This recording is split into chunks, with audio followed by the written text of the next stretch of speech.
During this period of the off season, I do a lot of off-season reviews for professional players.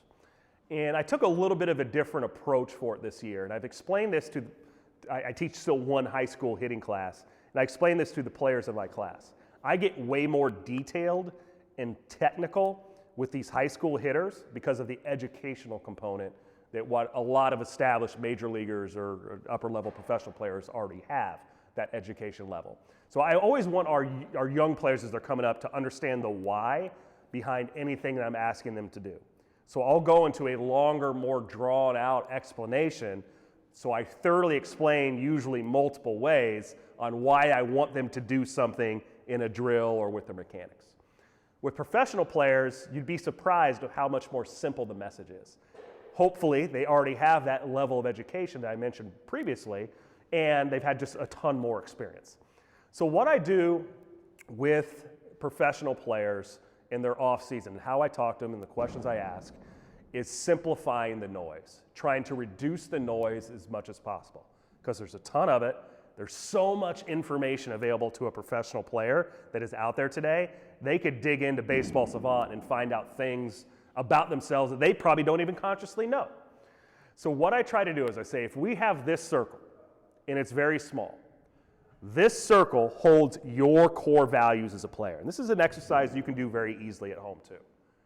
What are my core values as a hitter that I could fit in this really tiny circle? There's not much that can fit in there. So I'm going to only give you a maximum of 3. If I had to filter down what you think makes you successful as a hitter down to 3 things, what would it be? Now, what I continue to do as the coach is try to probe for deeper answers, simplified deeper answers to go in that circle. For instance, players are going to say, well, to be successful, I need to be on time. Well, what does that mean for you? Why are you not on time when you're not on time as a hitter? And let's just say this particular answer means, or the player says, I slip into my front leg too early. I don't have body control. So what we have in the circle right there is back leg anchoring. Establish the load and hold it. So I have back leg anchoring as my first thing that's in the circle. Player might say I'm pulling off of the ball. I get east and west in my swing. So swing direction is really important.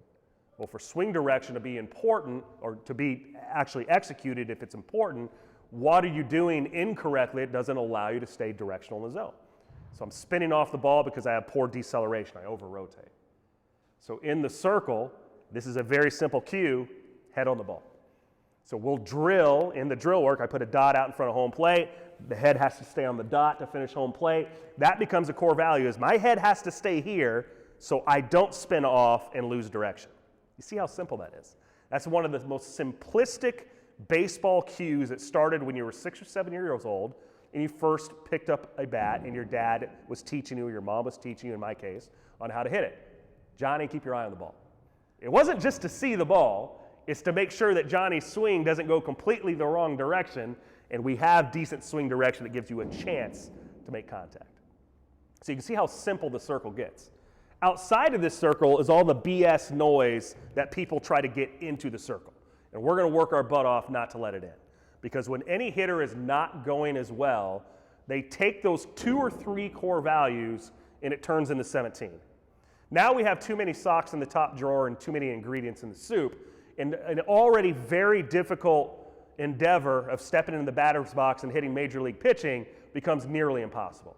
If you have more swing thoughts, or even that, if you're even thinking about mechanics when you step into the box, and it's just not an automatic response based on this is what I see, and I'm going to put my best swing on it, you're already at a disadvantage. But that's what happens. People start overthinking themselves when they're not going as well, and the noise starts to filter into the circle. And those 2 or 3 core values turn into much more. And every player will say, man, when they're spinning in their head, that's exactly what's happening. They're letting BS that doesn't belong in the circle in. So what we do as coaches is try to establish and identify what are your core values as a hitter. Your circle's very small. I'm only allowing 2 or 3 things in there. And it's really easy when you're going well. Things are not going as well. How good am I at keeping these 2 or 3 things in the circle, in these walls, impenetrable? If I can do that, then I have a chance as a player to minimize that times where it's not going as well, because I kept the BS noise outside of the circle. Don't let it in. Define your core values, and when you're not going well, make sure you stick with them and keep the noise outside.